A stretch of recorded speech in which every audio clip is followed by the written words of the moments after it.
Hey everyone, this is Old Light. This time I have a hunter build for you. It's not as straightforward as some of the other builds I've described that I've picked. The loop takes up a little bit of getting used to, but it's still not terribly difficult. So good for maybe older players or new lights that haven't got their reaction times up to scratch in the early days or the older days. Hunter's not my forte. I hardly play anything but Warlock, to be honest, so you have to bear with me. The whole jumping thing and that dirt sound just drives me fucking nuts, but there you go. This is a really pump and build. It relies on visibility, and if used correctly, you're pretty much off the bad guy's radar most of the time. So, like I said, there's a little bit of timing involved to get the most from it. But let me just show you how. I won't go into a huge amount of detail, but a little bit more in this build, just because of by nature of how it works. Okay, so our exotic is Gyrfalcon's Hauberk. So you void. The most important part is your void weapons gain volatile rounds after you emerge from being invisible. So once you've been invisible, you come out. You've got volatile rounds. If you shoot something and you kill it, you'll become invisible again. So this is a very important part of the build. Also, when you're invisible and defeated combat while using a finisher, all of your weapons gain bonus damage, and you and your nearby allies gain a reserve overshield and improved class ability regeneration. These reserve overshields can be deployed by using a class ability.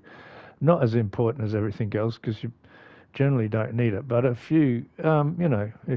a finisher presents itself to you, there you go. So we'll just go in and go through the abilities.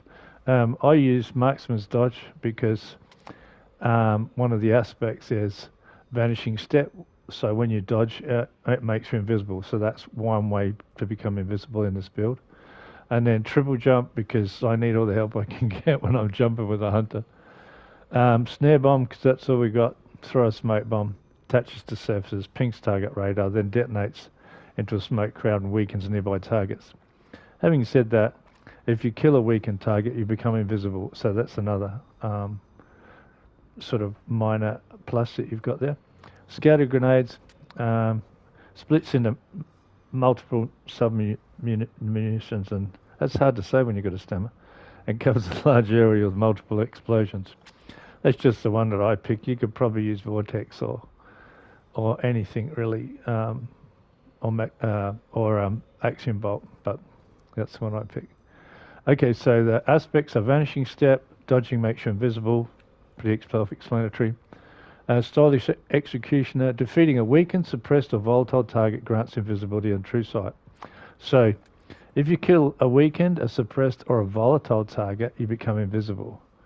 Um, and that becomes very important when we go to our fragments.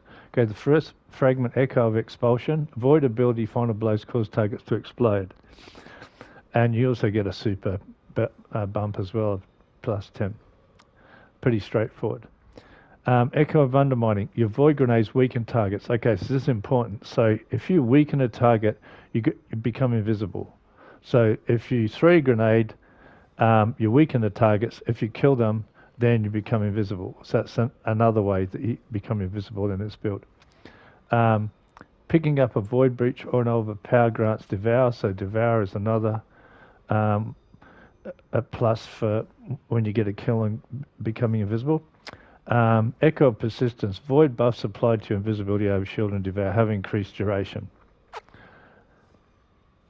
Okay, so there's several ways that you become invisible. Throw a grenade. If you kill something, you become invisible. Your dodge makes you invisible. And if you've got volatile rounds and you kill someone, or kill someone, or a bad guy, technical terms, you know what I mean, you become invisible as well. So a lot of invisible, a lot of invisible. Then you got Graviton Lance, which is obviously a void weapon. It's a great weapon in this build. Seriously, man, because it shoots off into like submunition sort of thing, and kills nearby enemies if you kill an enemy. So like it's um, really handy if you're trying to stay invisible. You come out of invisibility, you shoot with your graviton lines. If you kill something, you become invisible. Every time you kill something, you become invisible again. You know, until you do shoot something, and then you're not invisible. But then, as soon as you kill something, you become invisible again. Yeah, I know, invisible fucking everywhere, man.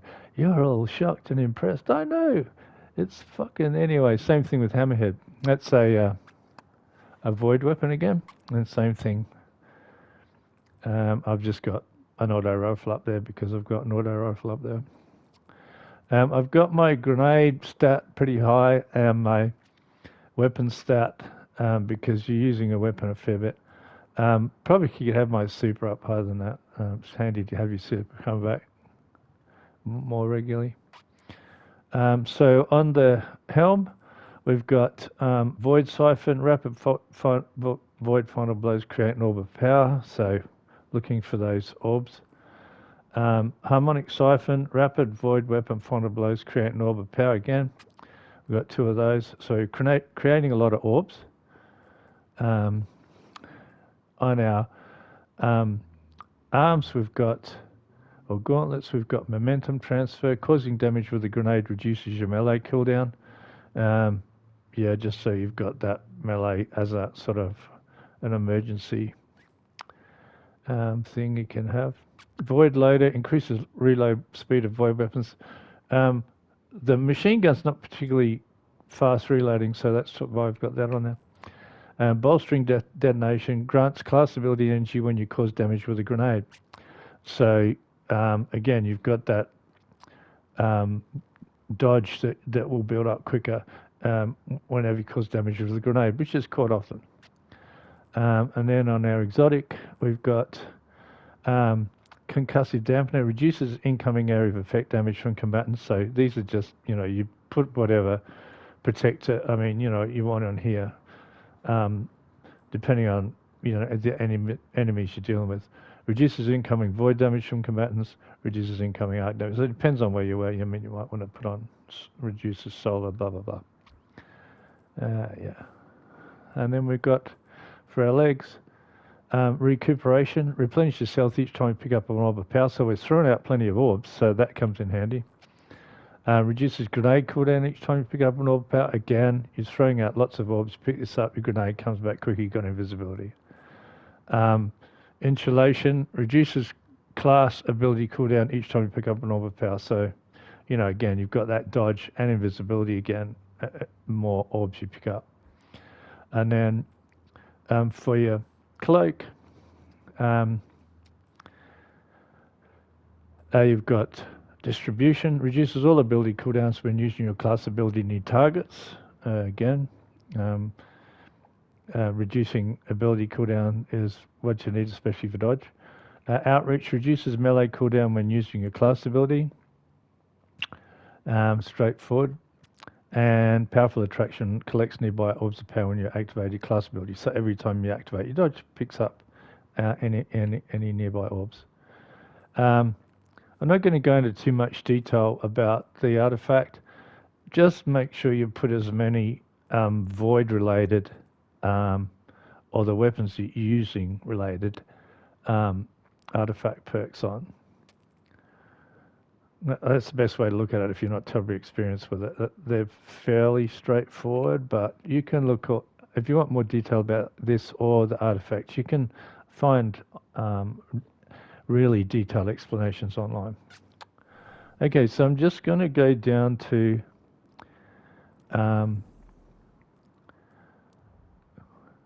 Kepler, just because, like I've said before, there's a lot of enemies down there. It's only on Brave, so they're going to be pretty easy, but it's more just to show you what this build's capable of. Obviously, with the machine gun you're using and, graviton lance, you're going to have a lot more power than what you need here, as far as weapon power goes. But, just to show you how it all works, really. And also, I'm shit being a hunter, so I need all the help I can get.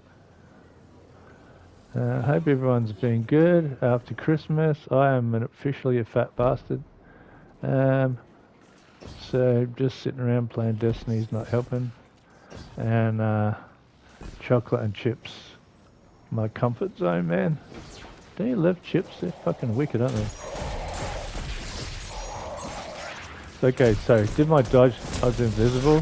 Volatile rounds, I got invisible again. As long as I keep killing these, you can see volatile rounds on the left, got about 8 seconds there, and it resets every time I kill something. To some degree. Again, so void weapons, use my machine gun, same thing. Invisible.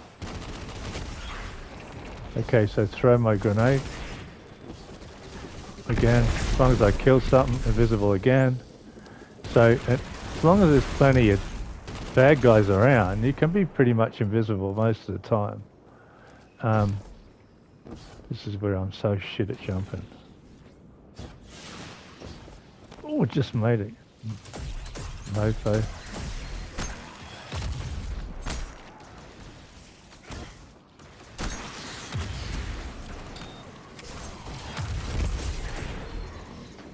Okay, because I threw that smoke bomb then, grenade, I became invisible.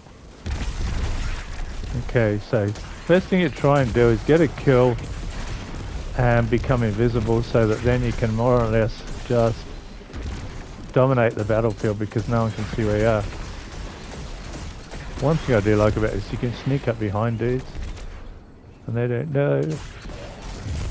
Anyway, just a novelty because like I said, I hardly ever play, I hardly ever play a hunter build. It's just pretty easy, like it's normally harder to kill that mofo, but yeah. So,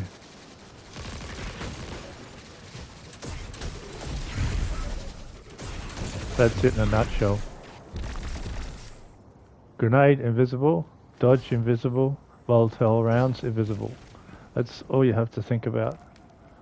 So, if you found this video interesting or informative, please like and subscribe if you can. I know that I'm not maybe the best person all the time to describe these things to you. You can always go somewhere else to get much more detail about these things. But I just want people to get up and running so they can give these things a shot without worrying too much about, you know, the absolute intricacies of the build. So this is Old Lad out.